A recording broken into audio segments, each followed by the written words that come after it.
la surnomme la fichue particule ou la particule de Dieu. Le boson de Higgs reste insaisissable depuis des décennies. Depuis qu'en 1964, un chercheur anglais, Peter Higgs, a déduit son existence sans jamais pouvoir la prouver. Selon la théorie dite du modèle standard, le boson de Higgs serait la clé de voûte de la structure fondamentale de la matière.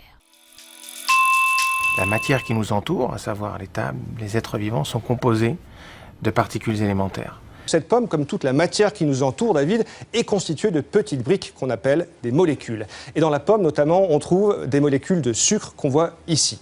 Alors, cette molécule, elle est elle-même composée d'atomes, et notamment d'atomes de carbone. Cet atome de carbone, le voici ici en gros plan, avec son noyau et ses électrons qui tournent tout autour.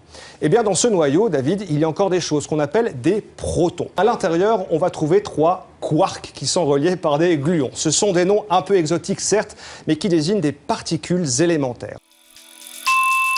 Mais ce qu'on n'arrive pas à comprendre, c'est comment ces particules élémentaires ont une masse. D'où vient cette masse? Quelle est l'origine de la masse? Et donc, M. Higgs, en collaboration avec M. Engler et M. Brout, ont formulé une explication possible à l'origine de cette masse, qui serait l'existence, en fait, d'un champ de Higgs, à travers lequel les particules se déplacent et acquièrent de la masse, en fait, de cette façon. On peut le considérer comme un champ de neige. Imaginons que tout l'univers est rempli d'un champ universel isotrope. C'est le même partout. De quoi est fabriqué un champ de neige? Quelle est la particule fondamentale de la neige?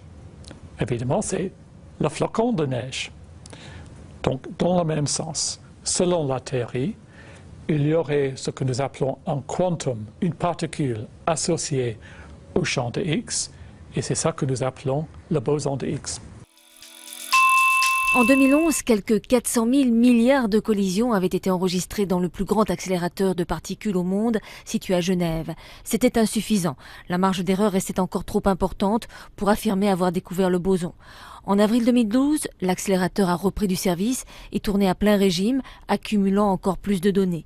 Les physiciens du monde entier retiennent leur souffle dans l'attente des résultats de ces dernières expériences. La particule de Dieu serait-elle à portée de main? Le CERN a annoncé ce matin à Genève qu'avait été découverte une nouvelle particule subatomique qui pourrait être le boson de Higgs. La particule découverte ce matin est compatible avec la théorie du boson de Higgs. Le résultat est provisoire, mais il est solide selon le Conseil européen pour la recherche nucléaire.